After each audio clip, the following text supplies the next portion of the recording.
హరి ఓం తత్సత్ జై గురుదేవ్. ఓం శ్రీకృష్ణాయ నమ. శ్రీ గీతాదేవతాయ నమ. భగవద్గీత 14వ అధ్యాయం గుణత్రయ విభాగ యోగంలో 10వ శ్లోకాన్ని పరమాత్మ చెప్తున్నారు. ప్రతి మనిషిలో 3 గుణాలు ఉంటాయి. ఆ 3 గుణాల్లో సత్వగుణము రజోగుణాన్ని తమోగుణాన్ని అనగదొరుకుతుంది. ఆ విధంగా రజోగుణము ఎవరిలో ఎక్కువైతే ఉందో ఆ రజోగుణము సత్వగుణాన్ని తమోగుణాన్ని అనగదొరుకుతుంది. ఆ విధంగా తమోగుణము అధికంగా ఎవరిలో ఎక్కువగా ఉంటుందో ఈ సత్వగుణాన్ని రజోగుణాన్ని అనగదొరుకుతుంది. ఆ విధంగా వాళ్ళు కర్మలు చేస్తూ ఉంటారు.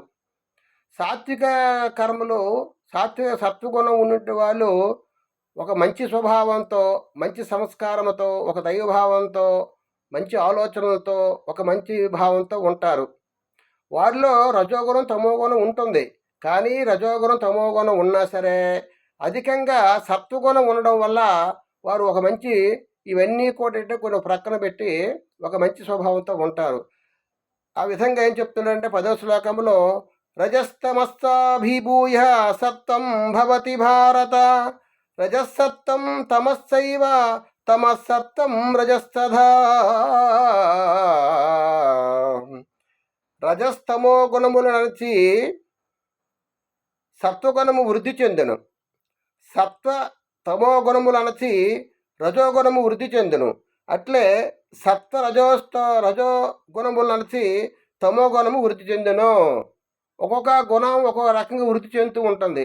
రజోగుణము సత్వగుణం ఎక్కువగా వృద్ధి చెందితే అటువంటి వాడు ఒక మంచి భావంతో ఉంటాడు, మంచి సంస్కారంతో ఉంటాడు, మంచి ఆలోచనతో ఉంటాడు. ఆ విధంగా రజోగుణం అధికంగా ఉన్నవాడు ఏంటంటే కర్మల యందు ఆసక్తి కలిగి అనేక రకాల ప్రపంచ విషయాదులందు ఆసక్తి, తృష్ణ, కోరిక, అనేక రకాల అధికార వాంఛలు, ధనము సంపాదించాలని, బంధుమిత్రాదులు ఉండాలని, అనేక ధనకనక వస్తు వాహనాదులు ఉండాలని అనేక రకాలైనటువంటి మనసు వాడికి కలిగి ఉంటుంది రజోగుణం కలిగిన వాడు. ఆ విధంగా తమో గుణం కలిగిన వాడికి బద్ధకము, స్వామితనము, నిద్ర, మరుపు ఇవన్నీ కూడా ఈ 2 గుణాలను కూడా అనగదొరుకుతుంది. ఈ తమో గుణము ఒక మంచి స్వభావం ఉంటుంది. అన్నిట్లో కూడా 3 గుణాలు ఉంటాయి. అలాగని ఎవరిని కూడా అధికంగా మనం ఎవరిని తక్కువ అంచనా వేయకూడదు. తమో గుణం ఉన్న వాళ్ళలో కూడా మంచితనం ఉంటుంది, రజోగుణం కూడా ఉంటుంది, కానీ తక్కువగా ఉంటుంది. తమోగుణం ఎక్కువగా ఉంటుంది. ఆ విధంగా ఈ శ్లోకంలో పరమాత్మ తెలియజేయడం జరిగింది. హరి ఓం తత్సత్ జై గురుదేవ్.